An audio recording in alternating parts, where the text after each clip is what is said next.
السلام عليكم ورحمة الله وبركاته. السؤال اللي طرحته امبارح يا جماعة محدش جاوب عليه، لأن الكلام ده أنا قلته قبل كده من فترة، والناس غالب الناس للأسف الشديد أنا بعتب على الناس عتب جامد جدا جدا. دايما في عين دايما رصدة إنك تنقد، ودي مشكلة كبيرة جدا. أنا عمري ما رصدت إن أنقد، أنا عمري رصدت إن أنا أبين اوضح. فاهم ازاي؟ ما توهش عقلي في حاجات ملهاش لازمه، زي اللي بقى تقول انت مصور مش عارف حاجه الزبون اللي تحت حوض حاجات نسائيه. ايه ده؟ دماغه مش في الشغل، ده دماغه بيدعبس في بيوت الناس، دماغه عينه بتدعبس في بيوت الناس. ده مش هيفلح ازاي؟ بقى انا عامل لك فيديو عشان اقول لك الحوض بيتركب تحت الرخامه وتحط زاويتين تعرف فكره، تقول لي عينك بتاع فيه حاجات نسائيه. هيتعلم ايه ده؟ ما يتعلمش. وزيك بقول لك عشان تبقى مدرسه، راجل مدرسه، تخلي عينك على الشغل بس عشان ربنا يبارك لك، تخلي عينك في شغلك بس. النهارده بركب موتور تحت في العمومي، اسمه موتور ايه؟ اخر درس، عشان درس ممكن تتكلم في حاجه ثانيه بعد كده، وبعد كده تقول لي ده معناه ايه؟ الموتور اللي تحت في البيت اسمه ايه؟ موتور ضاغط. حلو كده؟ موتور ضاغط بيضغط للبيت. طب في موتور تاني راكب تحت برضه في نفس المكان، اسمه ايه؟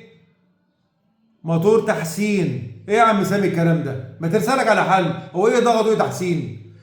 ضاغط لما يكون عندك عماره عايزين نضغط لها ميه، تمام؟ عماره، ما قلتش برج، خلي بالك. ضاغط غير تحسين. تحسين يعني ايه؟ انا عندي السخان يا عم سامي يولع بالليل وبالنهار ما يولعش، يبقى انا عايز موتور تحسين. يبقى انا عندي الضغط 2 بار 3 بار، الضغط بيتمرجح، يبقى اسمه موتور ايه؟ موتور تحسين. هبقى اعمل لكم ان شاء الله كده جدول باذن الله، اسمه جدول سامي جد الله. واللي هيتريق على الموضوع ده اقسم بالله اعمل له حظر. انا ما بحبش الهزار في الشغل، اللي هيهزر ولا عم مش عارف اسمه كود اسمه ايه وباسمه اسمه ايه ويقعد يهزر على الصفحه عندي، اقسم بالله العظيم من النهارده اعمل له حظر. ده بنتكلم في شغل، مش عايزين تهريج وقله ادب، لا مؤاخذه في الكلمه. انا عندي موتور اسمه ضاغط، يعني بيضغط ميه للبيت، يبقى اسم الموتور ده ضاغط، بيضغط ميه للبيت. طب واحد بيقول لي يا عم سامي انا عندي السخان بيولع بالليل وساعات بالنهار وساعات يعني بيتمرجح، الضغط بيتمرجح، يبقى انت عايز موتور اسمه تحسين. يا عم انت هتألف علينا؟ لا مش هألف عليك. عندي عميل كان في الدور الثاني وعنده الميه تمام يا عم سامي، بس انا مشكلتي مع السخان. طب اعمل ايه يا عم سامي؟ انا الميه عندي زي الفل 100 100 مش محتاج موتور، بس مشكلتي مع السخان. يبقى ده عايز موتور ايه؟ ضغط؟ لا، عايز موتور تحسين.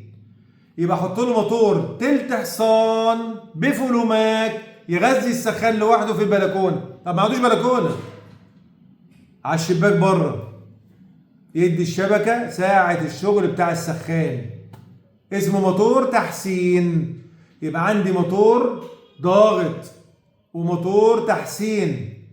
طيب موتور الفيلا اسمه موتور ضاغط، بضغط في الفيلا كلها ومن ضمن الغلايه اللي فوق. نيجي على السؤال بتاع امبارح بقى، اللي هو الموتور اللي فوق السطح اللي جنب الغلايه اسمه ايه؟ كله ورا منه.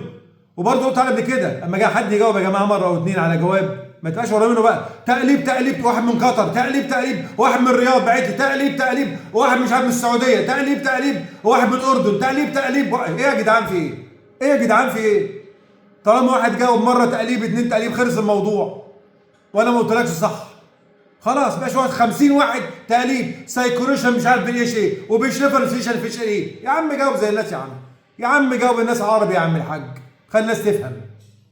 الموتور اللي فوق السطح ده اسمه موتور منظم. ليه منظم؟ لان حركه ضخ الميه تحت فوق السطح مش هتدي بالقوه بتاع الحمام اللي في الدور الثاني. هاجي افتح ميه واصل للغلايه فوق المخنوقه اللي عليها بلفات دي، واصل لها ضغط اقل من تحت، يحصل ايه؟ ولو الموتور اتمرجح يفصل ويشتغل، الميه على العميل تسخن وتسقع والغلايه شغاله، يقول لك اعمل ايه؟ مش عارف اعمل ايه. بتركب له على السطح موتور اسمه منظم، عشان ينظم لك ضغط الميه اللي جاي من الموتور يضخ في الغلايه، يقوم ينظم لك حركه الميه يخلي الضغط متساوي تحت مع فوق، اسمه منظم. منظم حركه الضغط. طب التاني يقول لك اعمل حاجه اسمه مساعد. لا مش مساعد، المساعد حاجه تانيه خالص.